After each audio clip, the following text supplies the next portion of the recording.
আসসালামু আলাইকুম। আমি নতুন আরেকটি ভিডিও নিয়ে এসেছি। বাইরে এসে দেখি প্রচুর বৃষ্টি হচ্ছে, এই কারণে আমি একটু ভিডিও করে নিলাম। অনেক জোরে বৃষ্টি হচ্ছিল, আমারও খুব একটু বৃষ্টিতে ভিজতে ইচ্ছা করছিল, কিন্তু পারছিলাম না।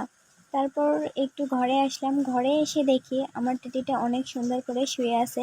আমার অনেক সুন্দর লাগছিল, ওকে দেখে খুব ভালো লাগছিল। বাইরে এত জোরে বৃষ্টি হচ্ছে যে বৃষ্টির কারণে আমি রান্না করতে পারছি না, চুলার পাড়ে যেতে পারছি না। দেখেন এখানে আমি ডাল ভিজাই রাখছি, আলু কেটে রাখছি, কিন্তু বাইরে এত জোরে বৃষ্টি হচ্ছিল যে বৃষ্টির কারণে আমি চুলার পাড়ে যেতেই পারছিলাম না। রান্না করব কিভাবে? তারপর আমি জানালা দিয়ে একটু ভিডিও করার চেষ্টা করছিলাম, যদিও অনেক সুন্দর হয়েছে ভিডিওটা জানালা দিয়েও।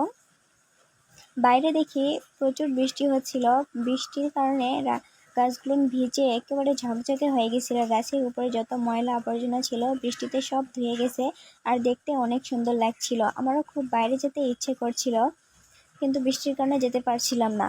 তারপরে একটু গেট খুলে দরজার সামনে দাঁড়াইছিলাম। ওর মা বাইরে এসে দেখি এমনই বৃষ্টি, এত জোরে বৃষ্টি হচ্ছিল যে রাস্তা আর দেখাই যাচ্ছিল না, রাস্তা একেবারে ডুবেই গেছিল। তারপর আমাদের খোলাটাও দেখা যাচ্ছিল না, খোলাটা একেবারে ডুবে গেছিল, অনেক জোরে বৃষ্টি হচ্ছিল। তারপর ওই যে দেখেন দরজা খুলে আমার ননদেরা এখানে দাঁড়ায় রয়েছে। কেউ একটু বৃষ্টিতে ভেজার অনুভব করছিল, যদিও পারছিল না, হাতটা দিয়ে একটু অনুভব করার চেষ্টা করছিল বৃষ্টিতে ভিজার। তারপর দেখি রাস্তা দিয়ে একজন বৃষ্টিতে ভিজতে ভিজতে দৌড়াচ্ছে, ওকে দেখে আমার খুব ভালো লাগলো যে ওই কত ফ্রি মোডে বৃষ্টিতে ভিজছে। কিন্তু আমি বৃষ্টিতে ভিজতে পারবো না, কারণ আমার বর আমাকে বকা দেবে, কারণ বৃষ্টিতে ভিজার পর যদি আমার অসুখ হয়, আমি অসুস্থ হয়ে পড়ি, তাহলে আমি অনেক বকা খাবো।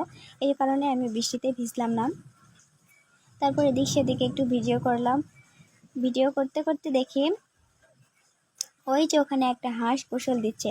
রাস্তাটা এমনই ডুবে গেছিল যে সে এখানে পুকুর ভেবে ওখানে গোসল দিতে শুরু করছিল। খুব ভালো লাগছিল তাকে দেখে, যে তার কোনো চিন্তা নেই, ভাবনা নেই, সে যেখানেই পানি পেয়েছে সেখানেই গোসল দিতে শুরু করে দিয়েছে। বাইরে অনেক জোরে বৃষ্টি হচ্ছিল, খুব ভালো লাগছিল। তো এখানে আমার ভিডিও এই পর্যন্তই ছিল। ভালো থাকবেন, ধন্যবাদ, আল্লাহ হাফেজ।